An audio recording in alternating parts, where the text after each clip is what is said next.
Welcome to Dominion Renaissance. One of the most powerful sets in all of Dominion, that's for sure. Let's get started. There are no D tier cards in Renaissance here. I'm going to jump straight into the C tier with Villain. Yeah, Villain, probably the weakest card overall in the set, but it's still relatively strong. The attack that it has is not nothing. It makes the opponent discard something that costs between 2 and 4 coin.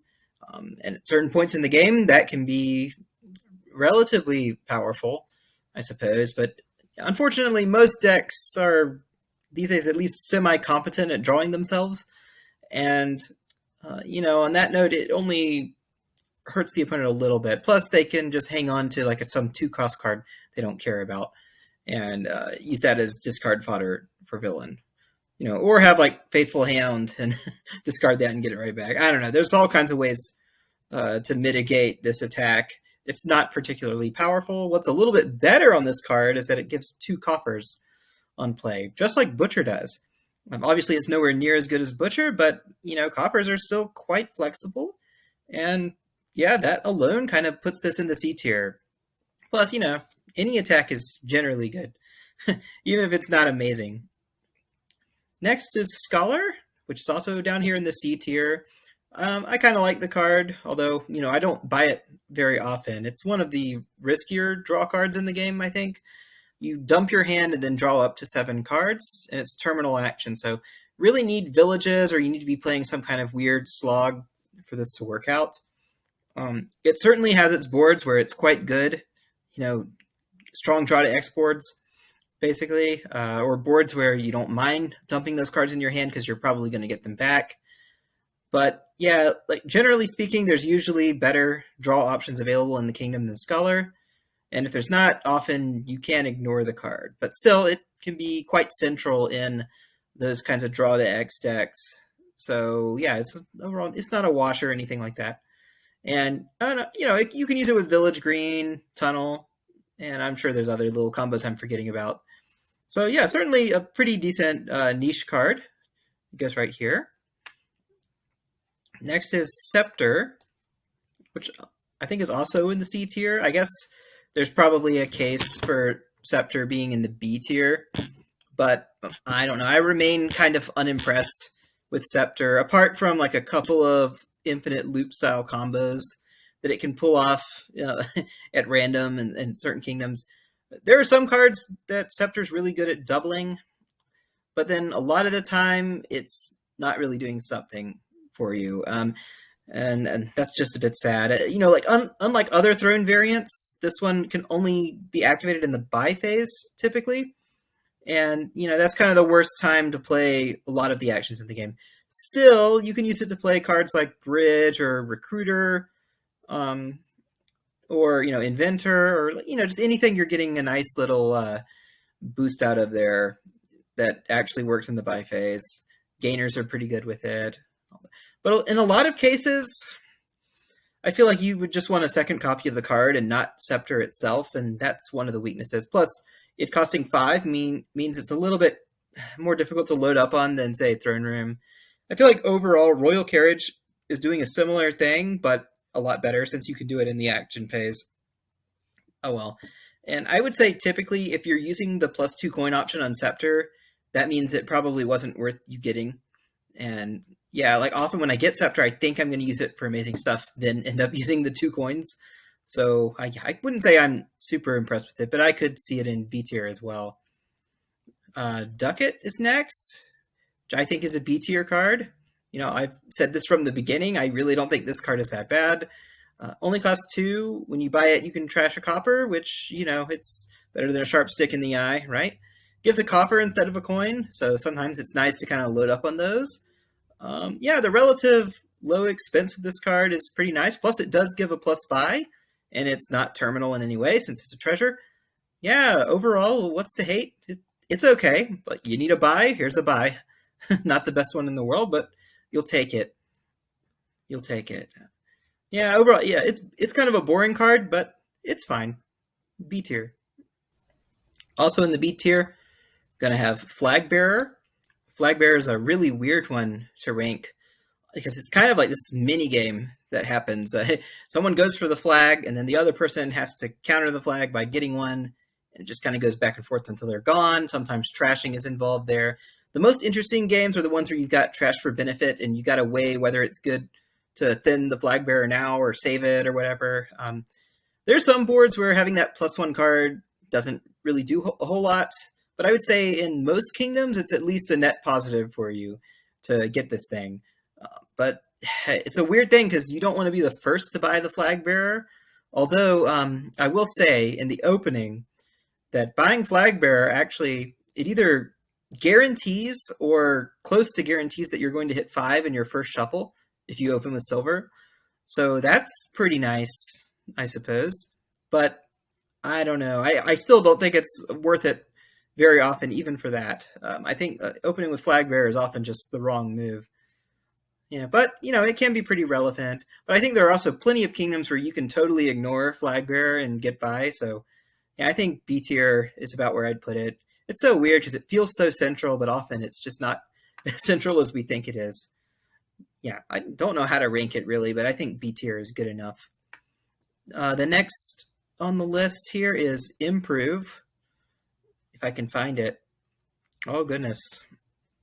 Can't remember exactly what that one looks like. Which maybe shows how often I get it.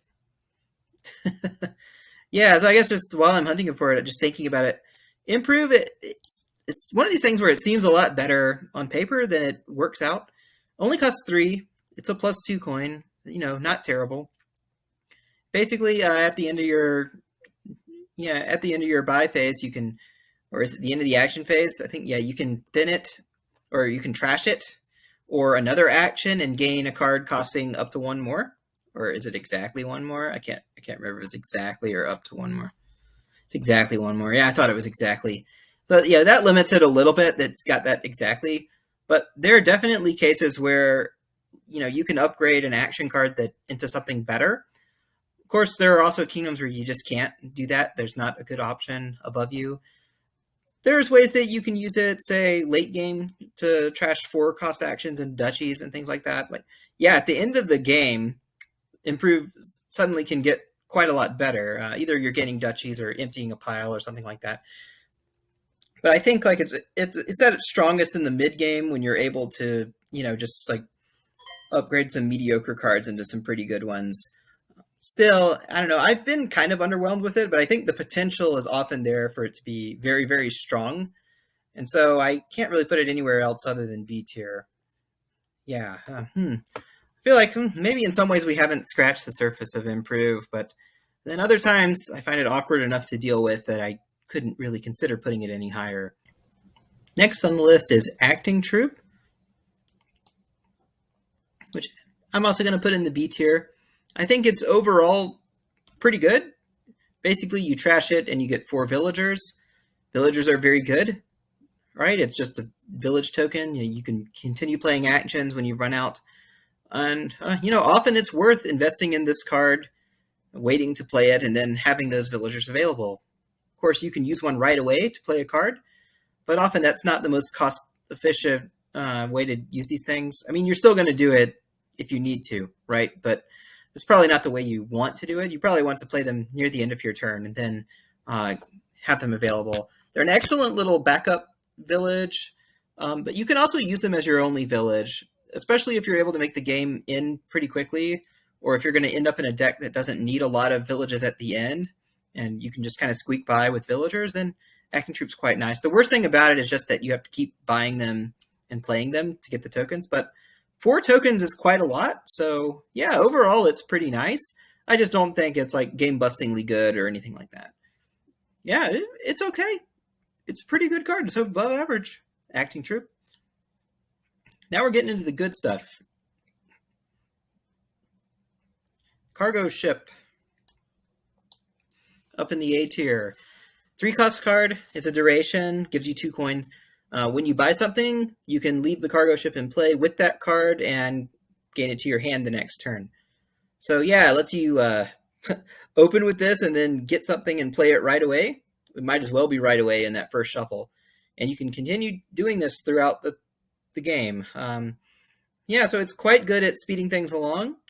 You only get to save one thing, but you do get to choose which thing it is. Let's say if you gain 3 different cards, you could choose the first, second, or third.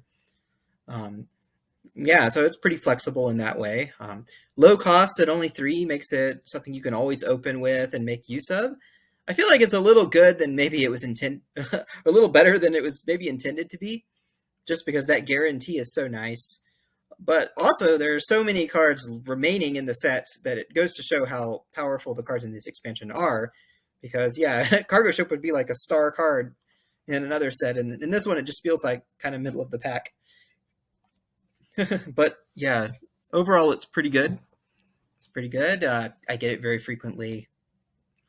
I get most of the cards in this set pretty frequently. Yeah.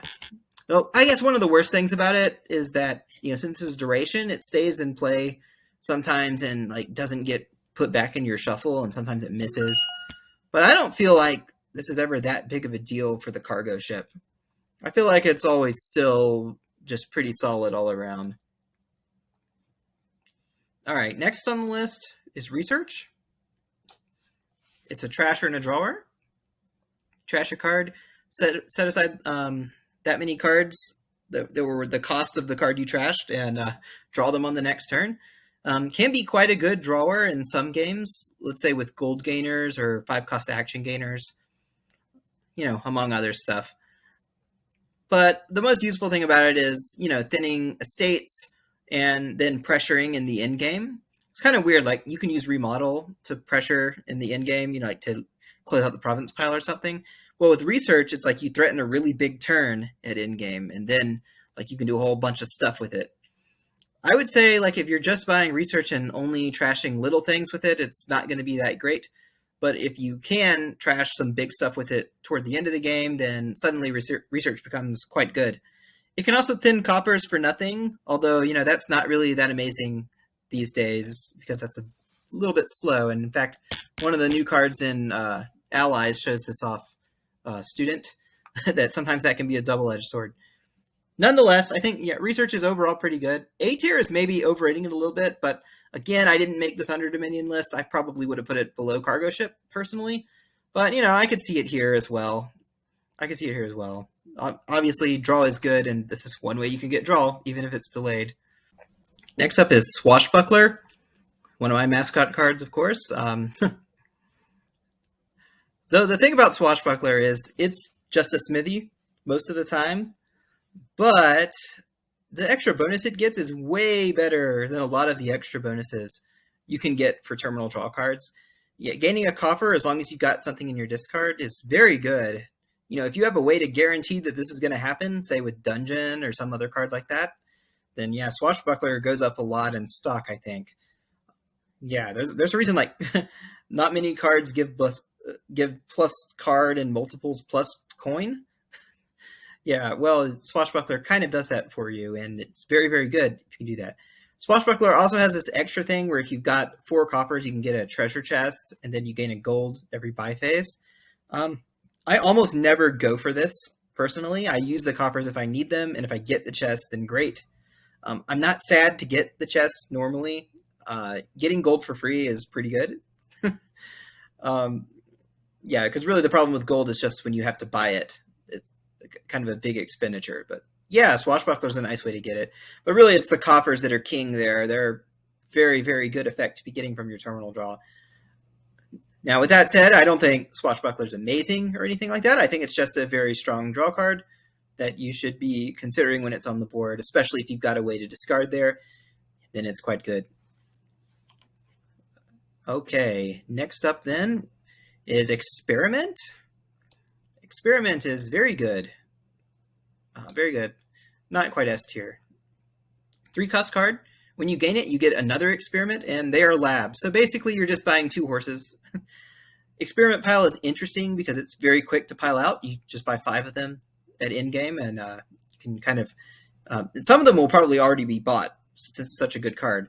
So it's often fewer than 5 cards that you have to purchase. So that's something to keep in mind. But more importantly, it's just a nice card to get at 3, right? Like, I would say like 90% of the time you prefer this over silver. Okay, because just that temporary +2 draw is going to do more for you than silver in the long run. And even if it's your only form of draw, if you got some extra buys, then Experiment is a pretty nice way to soup up your deck throughout the game. Yeah, the main thing is, I guess, if you're starting to hit those big values, you're not going to dip into Experiment. But if it helps you get it set up, then, well, it's doing its job. And denying experiments from the opponent can even be a thing in some games. So I think it's very good. Like, the low cost of it and the fact that you get 2 is what makes it so strong. You can also do things like Throne It, and that's pretty darn good. So yeah, Experiment, excellent little card. What's next? Oh, Hideout. Kind of a weird village. Yeah, it's a village, but it trashes a card. So trashing village should be amazing, except Hideout actually makes you gain a curse when you trash a victory card, so it's very bad at thinning estates. Only costs 4, so you can always open with it.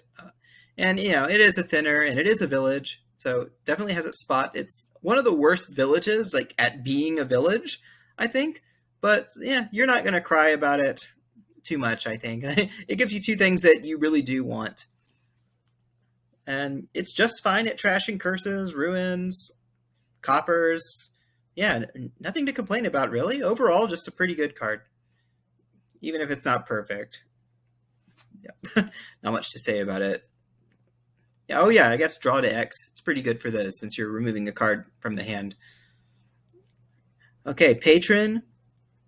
Now, just throwing out there that Patron has a new errata, I think, that weakens it quite a bit and prevents it from being revealed over and over. So it's not as good as it was, but it's still pretty darn good. So on play, you get 2 coin and a villager. So just like with Acting Troop, if you can save that villager for later, that's amazing. But if you got to use it right away, then whatever. Fine, it's just like a non-terminal silver. Okay, that's cool. But yeah, and like that effect is good, just getting the villager. Like, that's really strong. But what really pushes Patron over the edge is the fact that if you reveal it with a card that says reveal, you get a coffer. And so you could have a deck with lots of patrons and lots of reveal cards and get a whole bunch of money out of that. And that's what makes Patron actually crazy, is doing that. Those decks are very, very, very strong. But they're also kind of few and far between. I think most of the time, Patron's just a pretty good villager enabler, and it's really good at that. Next up in the A tier, Mountain Village. Of course, it's a village, and it's a very good one. Mountain Village draws cards from the discard pile instead of from your deck. Sometimes this can be a problem if you've only got junk in your discard. Sometimes it's honestly about the same difference. But if you've got stuff in your discard pile, then Mountain Village becomes quite good because you can play things over and over again. You can stack up Mountain Villages and get a bunch of free actions. I don't know, you can play something that you just bought last turn right away. So yes, it's a very, very good card. It's even a decent opener at times. If your other card that you bought was something that you want to play a whole lot for some reason, yeah, Mountain Village is your card. And at the end of the day, like, it's a village on top of other good stuff that it can do. So yes, strong A tier card. Next will be, I have nothing else to say about it. Very strong card. I guess I will say, like, the whole, if there's only junk in your discard, then it's bad thing is maybe more of a problem with it than I'm giving credit, but I don't know. I don't think it hurts it that bad. I think it's still just a very good card. As is the next one, which is Border Guard. So Border Guard costs 2, which is the most relevant thing about it. It looks at 2 cards on top of your deck. You pick one and discard the other. This on its own is excellent. Excellent. It's one of the best generic 2-cost buys in the game. Like, you'll take this over most things you can buy almost up to the 4-cost point. Just a lot of the time. It's very, very good. But on top of that, it's got these extra artifacts you can gain. The Lantern and the Horn. Horn lets you top deck a Border Guard, which is not incredible, but pretty good. Like, you like to open up your turns with a Border Guard. And the Lantern lets you look at 3 cards instead of 2. And that's very, very nice. Very, very nice for digging through your deck very quickly. Not much to say. Like, it's not really an S tier card, but it's something you're almost always going to want. I very frequently open with it. And I think it's a card I'm never really sad to be buying a lot of. So yeah, it's really, really strong. really strong. Okay, Spices. Spices, another A tier card. Another just very strong card. It's a treasure. Cost 5, gives you 2 coins and a buy, so a little worse than gold on coin, but the buy is certainly relevant. But more than that, when you gain it, you get 2 coffers. And as it turns out, this makes it one of the best money cards in the game. Like, you can just buy a stack of spices and then start getting provinces. And I've done this plenty of times. Like, if someone's building a really weak engine and you can just build like a kind of okay money deck that buys spices, you're going to be at an advantage a lot of the time. And you can get it in engines as well. Those coffers are very flexible. It gives the plus buy, so it fits into an engine since it's giving you an important resource there. And overall, it's just a very, very good treasure card. Like, even after you've used up the coppers, it's still a silver and a buy, right? It's still quite good. It's one of the best treasure cards in the game, I think. Not quite S tier, but yeah, it's pretty brain dead and strong. So, yeah. All right, Treasurer. So, Treasurer is one of these cards, I think it can feel like it's S tier, but to me it doesn't quite get there. Only costs 5, which for what it does is maybe cheap. It could have cost 6, I guess. You can trash copper from your hand. I believe that's optional, right? Or do you have to? I'm trying to remember. Okay, I'm just going to read it because I can never remember everything. It's like so automatic when I play it. So it gives plus 3 coin right away. Terminal gold. Nice. You choose one. You can trash a treasure, like a copper, or any treasure. You can gain a treasure from the trash to your hand, or you can take the key, which gives you plus coin every turn. The key is quite strong. It's often deceptively strong, having that coin every turn, and often like people just keep gaining the key to make sure the other person doesn't get it. But gaining treasure from the trash is ridiculous, especially if it's the magic lamp. But there are other treasures as well that, if you can get them from the trash, are really, really good. Yeah, magic lamp is a particular note, though, because you can get infinite wishes that way. But yeah, like even just the last turn of the game, you gain some treasure from the trash and get an extra coin. And treasure is giving you a lot of money. Now, with that said, most of the time, all treasure is doing is giving you money. And I've been harsh on the past, I guess, about cards that only give coin. But I feel like with treasure, it gives you so much coin for such a low cost that it's still very, very good.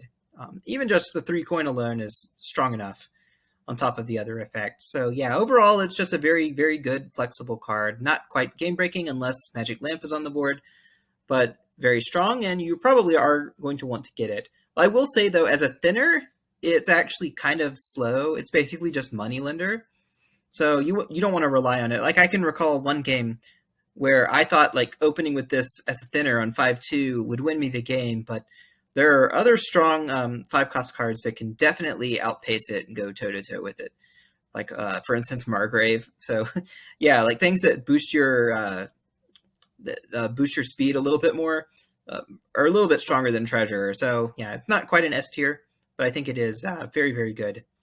So now we're getting up to the debatable S tier, and I'm not like entirely sure what I want to do with some of these cards, but I'm just going to lean conservative here and say Sculptor is S tier, or sorry, A tier.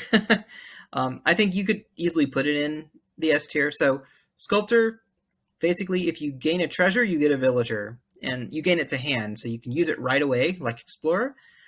Save that villager for later. It's great, and it can pay off, or you can just play a card right away. Gaining a silver and then playing more cards is not a bad effect at all. Often like silver and gold kind of get mocked because they're basic treasures, but really, if you're gaining them for free and you're not spending buys on them, they can be okay. What's more than that, you can gain other 4-cost actions and put them in your hand. If you've got that villager sitting around, then now you can play it right away if you want to. And gain and play is just very, very strong. Cost reduction makes Sculptor absolutely crazy. You can gain Sculptors and then just kind of chain them infinitely. And I don't know, there's all kinds of stuff you can do with this card. But honestly, just gaining 4-cost actions is good enough. Gaining them to hand is even better. This card is like wicked, wicked good.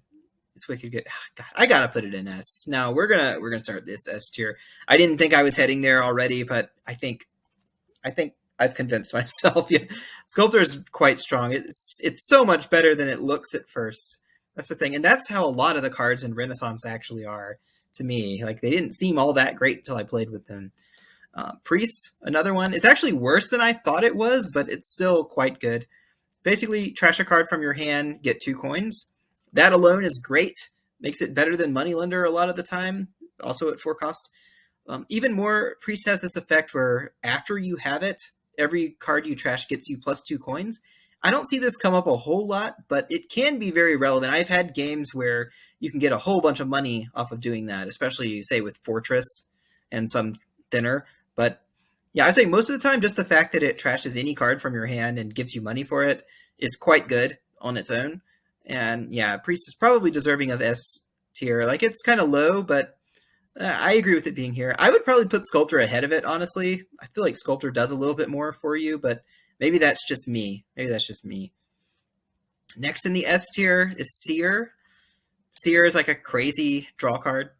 It draws you, it looks at 3 cards, is it? And then it draws you anything that costs 2 to 4 out of those, which is absolutely ridiculous. It means like you're not afraid to buy silver at all because you can just draw them with your Seer.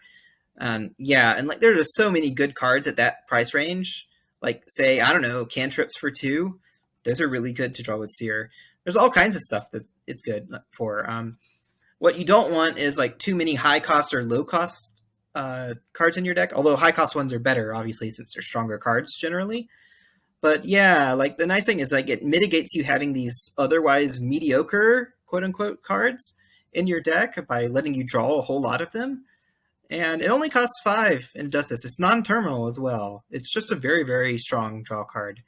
Seems kind of unassuming until you actually play lots of games with it, then you'll see that it is a very, very strong non-terminal draw card. Okay, so I would say these 3 were kind of a debatable S tier, but everything above it is definitely S tier. We're going to begin with Inventor, which is one of the best cost reducers in the game, only costs 4. But it actually gains you a 4 cost action, or any card up to 4 cost. Then it triggers the price reduction after that. So one of the frequent hands you'll end up getting with it is Inventor, and then 4 coin through some means. So you get a 4 cost card and a 5 cost card out of that play. You see that one happen a lot with Inventor. But of course, it's got the whole bridge effect going where you can throne it. You can stack them very easily.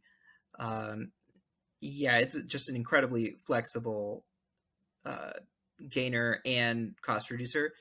The one kind of negative for it is it doesn't actually give you a plus buy. It only gives you gains from Inventor, but it almost doesn't even matter.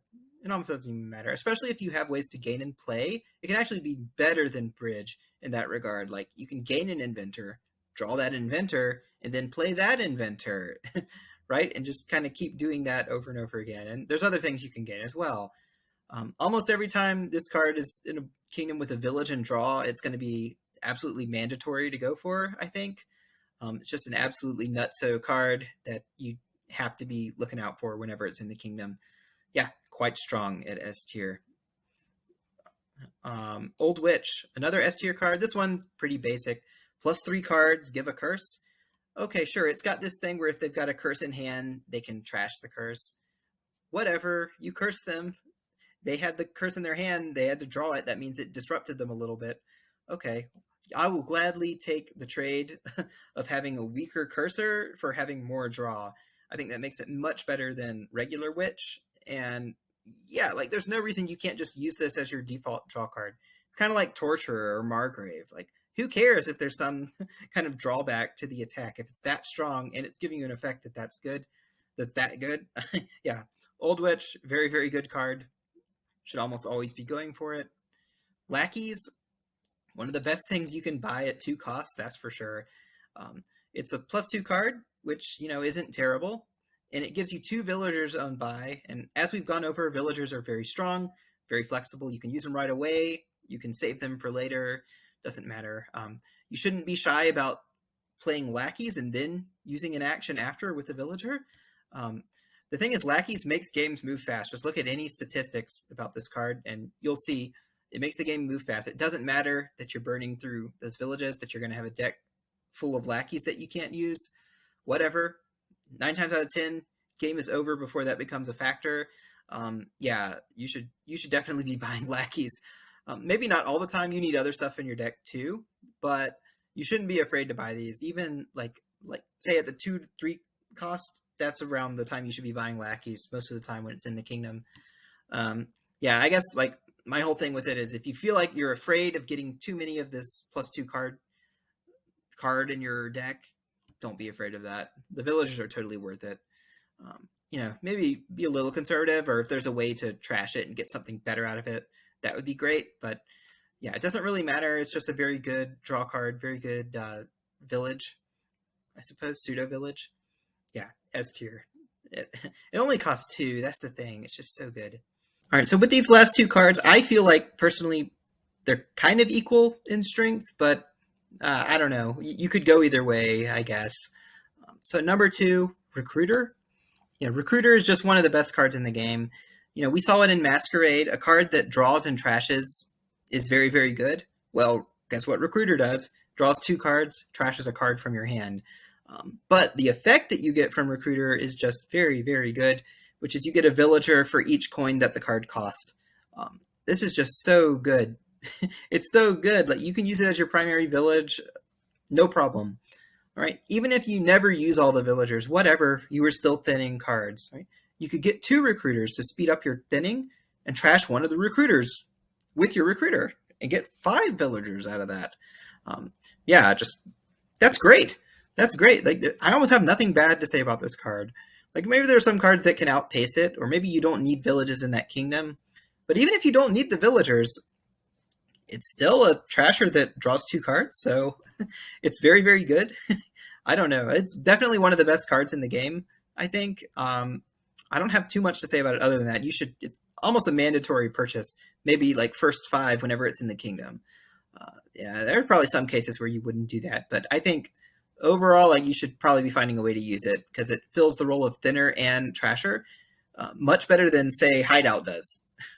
Or sorry, when I said thinner and trasher, I meant thinner and village. Yeah, it fulfills that role even better than Hideout, which it seems like would be better than that on the surface. No, it's definitely Recruiter. All-star card there. Number 1 in the set, though, what was rated is Silk Merchant. Silk Merchant is probably the biggest case of it looked so innocent in Dominion. Like, I don't even remember in testing, like, I paid attention to some of the conversation. I don't remember anyone saying Silk Merchant was crazy back then, but I guess people did know about its power. Okay. 4 cost action, so very affordable. When you buy it, you get a coffer and a villager. All right. And as we've established, both of those things are very strong. The coffer can help you hit price points that are critical early in the game. Like, opening Silk Merchant is just a very, very good way of hitting 5 or even 6 without too much trouble. But on top of that, Silk Merchant gives you +2 cards and a buy. That's what Wharf does. Sure, it's only 1 turn, but that's still really good. Yeah, that's still really good. Draw and buy. And you've got that villager from gaining it, right? So you can keep playing cards after, potentially. Sure, only 1 time, but who cares? You still got to do it, and it's speeding your game along quite a bit because of the draw. You can also trash your Silk Merchants and get more villagers and coffers, which I use kind of infrequently, but it's a thing you can do. Say, like, a remodel of Silk Merchant into gold, that's a pretty good effect right there. Among other things. Yeah, you can make these decks that are basically just a bunch of Silk Merchants and some other cards that can very quickly run out piles. Like, you run the Silk Merchant pile down, I don't know, run some other pile down, and then estates. Yeah, I've seen games go that way a bunch of times, and which is to say nothing of the fact that Silk Merchant is useful just in general engine decks because it's giving you those resources you really need. Draw, of course, being a very important one. That villager, really, really nice mid-game to set things up. I'm probably not giving the best overview of what this card can do for you, but it's definitely very strong. It's at least like the second best card in the set, if not the best. And I don't have too much else to say about it. It's just a very, very strong card. For sure, one of the best in the game. And that's Dominion Renaissance. Okay, very powerful set. Almost everything in the S and A tier. Some of these could maybe be bumped up, potentially, but I don't think anything is D tier. That's all I got to say about this set. See you for the next one.